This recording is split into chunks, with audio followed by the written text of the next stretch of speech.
Santo. Amém? Podemos sentar?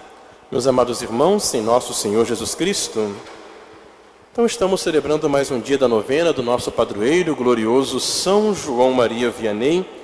E neste tema geral da novena, o Cura d'Ars e as verdades eternas, ou as verdades eternas na pregação do Cura d'Ars, hoje o nosso tema é justamente a santificação do dia do Senhor e o amor à Eucaristia. Nós sabemos que o céu será a eterna contemplação de Deus.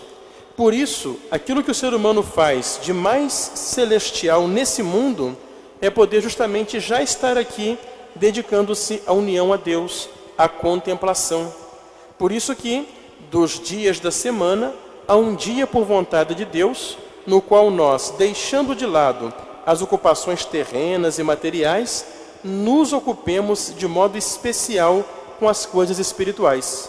E esse dia é o dia do Senhor, o dia de domingo.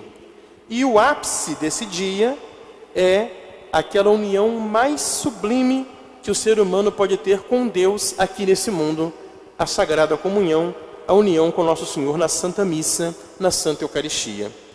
Quando São João Vianney chegou em Ars, ele encontrou uma paróquia muitos anos sem padre, depois do desastre que foi a Revolução Francesa, e a sua paróquia era uma paróquia rural, o povo na sua maioria, todo mundo ali era camponês, e ele encontrou um povo que tinha abandonado por completo a prática religiosa. E como o povo se dedicava ao campo, também perderam a noção do dia do Senhor. Então, para aquele povo ali em Ars, de domingo a domingo, ou se quiser, de segunda a segunda, todos os dias eram iguais. O povo ia para a roça segunda, terça, quarta, domingo, especialmente nas colheitas, todo mundo ia para a roça trabalhar, como se fosse um dia a mais. E é evidente, ninguém ia na igreja. Conta-se quando ele chegou em Ars, logo no primeiro dia, encontrou a igrejinha lá meio abandonada. Aí ele chegou lá, bateu o sino, aí apareceram umas 2, 3 senhorinhas assim na missa, e ninguém mais foi, né? A primeira missa dele domingo foi assim lá. Aí tinha aquele pessoalzinho que apareceu, 2, 3 pessoas, 4, e mais um passarinho que morava lá na igreja, porque estava entrando passarinho lá. Foi assim. Eles tinham perdido totalmente a noção da vida espiritual, de salvar a alma, e por isso dedicar um dia para Deus. Não é diferente da situação de hoje. A nossa sociedade secularizada, materialista, baniu Deus do seu meio, e por isso também destruiu o que é o domingo. O Papa Bento XVI dizia na sua carta Sacramentum Caritatis, por ocasião do ano da Eucaristia, que o domingo, ele é a forma eucarística da semana. Para nós cristãos, o domingo, ele é o primeiro dia da semana. Ele é o modelo da semana inteira, exatamente por quê? Porque domingo nós nos livramos das ocupações terrenas para estarmos disponíveis ao Senhor, especialmente para participar da Eucaristia. E a Eucaristia vai ser um momento que vai iluminar, que vai inspirar, que vai santificar toda a semana que começa no domingo. Por isso ele é o dia modelo, diz Bento XVI, e a forma eucarística da semana. E o que aconteceu hoje em dia, dizia o Papa Emérito? O domingo, de primeiro dia da semana, virou o quê? Fim de semana. Uma mera pausa nos trabalhos do dia a dia. O que interessa hoje é o trabalho, é a atividade, as ocupações, e o fim de semana é uma pausa, que uns param, outros não, e fica por isso mesmo. Então é preciso mais que nunca que nós recuperemos essa dimensão. Domingo é o dia do descanso da semana. O cristão santifica o domingo. Ele interrompe tudo que é voltado para as obras materiais para poder abrir o espaço para o Senhor, para cultuar o Senhor, tendo como momento principal a participação no santo sacrifício da missa. O que São João Vianney dizia para o seu povo em Ars sobre a santificação do domingo? Ele falava o seguinte: vocês trabalham, porém o que vocês ganham com isso é a ruína da alma e do corpo. Se perguntasse a esses que trabalham domingo, o que vocês acabam de fazer? Eles poderiam responder: eu acabo de vender meu burro para o demônio, de crucificar nosso Senhor e renunciar ao meu batismo. Eu vou para o inferno. Terei que chorar toda uma eternidade por um nada. Quando eu vejo aqueles que carregam algum fardo ou carregam uma carroça no domingo, penso que carregam sua alma para o inferno. Ele era muito incisivo, muito direto.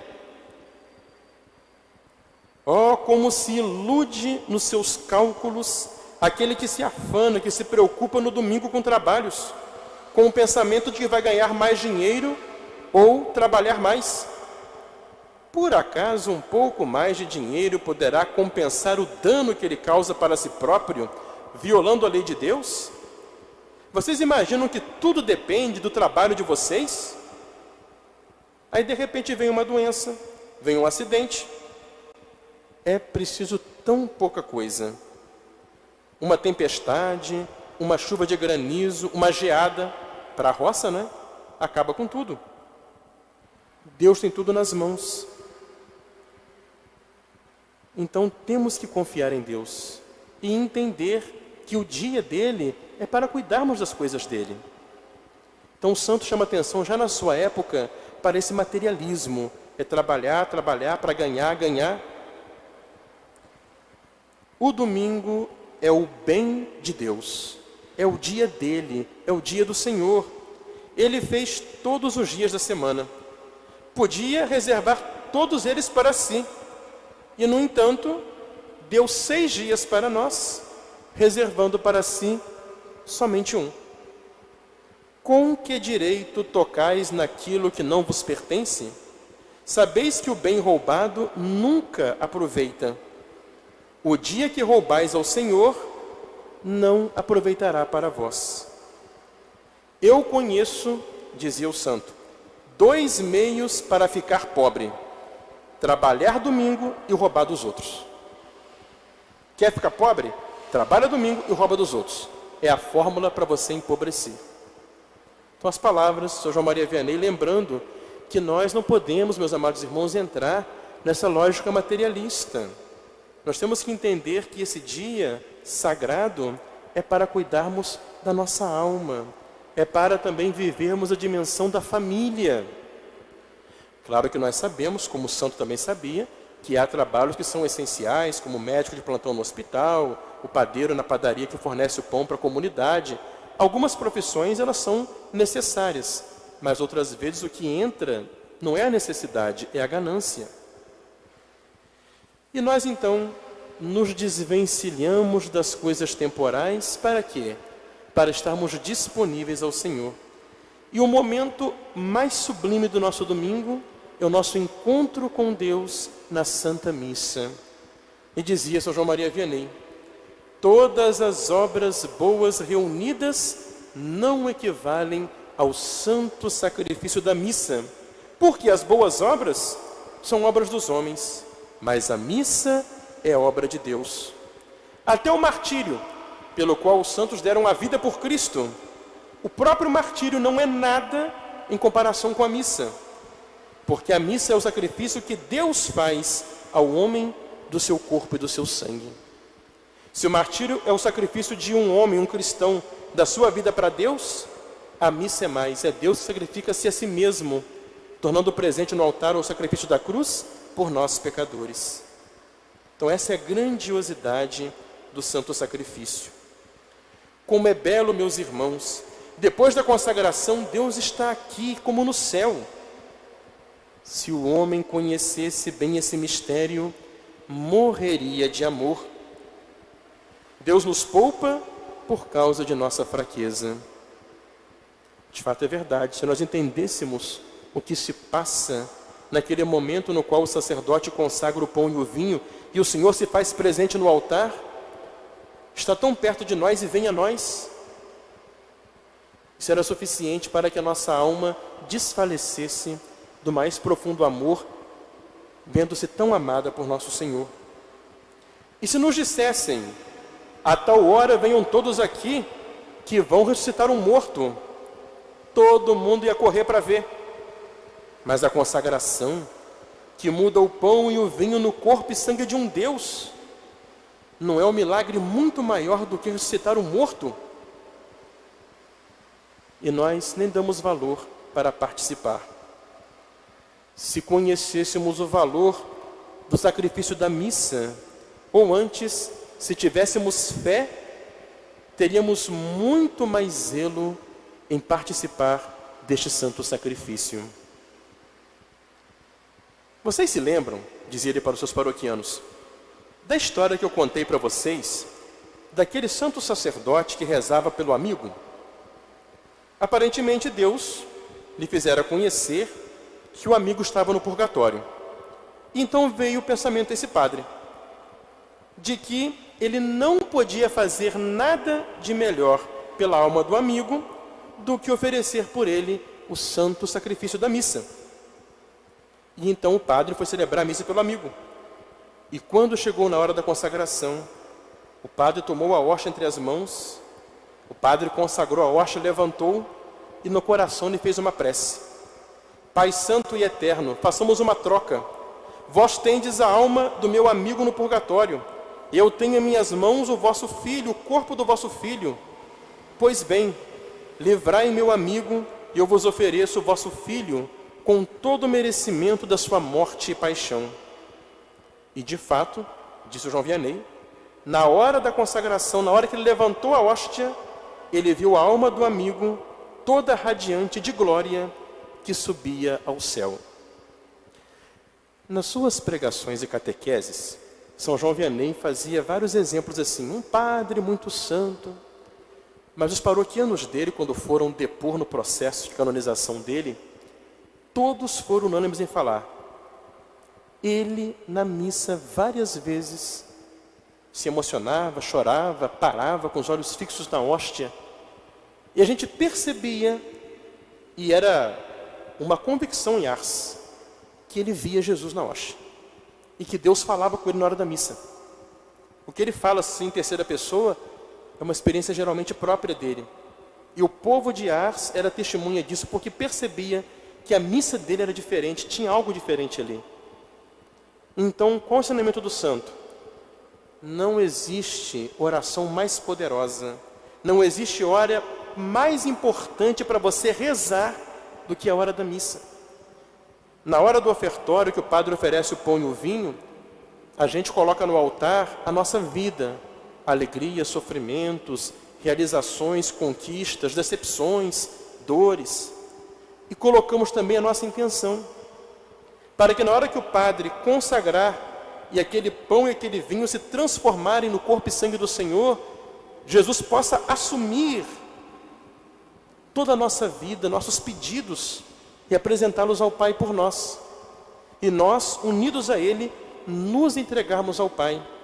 E nessa hora, meus amados irmãos, nada pode impedir que a nossa oração chegue ao céu, porque o próprio Jesus assumiu.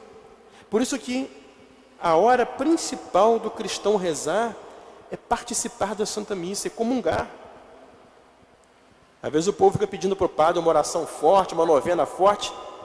Ó, meu filho, vai confessar, vem para a missa, participa bem e comunga. Não existe oração mais poderosa do que essa. Venha participar, venha viver esse momento. Pois bem, meus filhos, dizia o santo, quando quisermos alcançar alguma coisa do bom Deus, façamos isso também. Depois de Sagrada Comunhão, ofereçamos ao Pai o seu Filho bem-amado com todos os seus merecimentos de sua morte e paixão, e Ele não poderá recusar nada para nós. Meus amados irmãos, muitas vezes a nossa semana vai mal porque o nosso domingo não foi bem. Muitas vezes Deus está ausente da nossa semana porque nós não vivemos bem aquele momento de encontro com Ele, na participação especialmente da Santa Missa Dominical. E claro, podendo durante a semana também participar mais da Santa Missa, sempre é louvável. A melhor devoção é participar da Santa Missa. Então que nós possamos resgatar cada vez mais a nossa convicção que o domingo não é nosso, é o dia do Senhor. E é um dia de alegria, porque o cristão, ele se liberta um pouco das ocupações terrenas para poder dilatar seu coração, para poder levantar sua alma para as coisas do céu, para poder encontrar-se com o Senhor no santo sacrifício da missa, recebê-lo na comunhão, e assim a luz, a graça, a bênção, o fervor espiritual que nós recebemos nesse dia do Senhor, irá iluminar, irá conduzir, dar sentido, orientar toda a nossa semana, cada dia da nossa vida. Então que o nosso santo nos dê a mesma fé que ele tinha quando, no dia do Senhor, ele estava ali celebrando a Santa Missa. Que nós, como ele, tenhamos esse amor à Eucaristia, sabemos entregar ao Senhor na Santa Missa o nosso ser, a nossa vida, tudo que nós temos e somos, para que assim, celebrando o domingo, que aqui nesse mundo é a imagem do céu, já possamos antecipadamente gozar na alegria do dia do Senhor, a alegria eterna definitiva que esperamos um dia, junto a Ele na glória que Ele prepara para cada um de nós.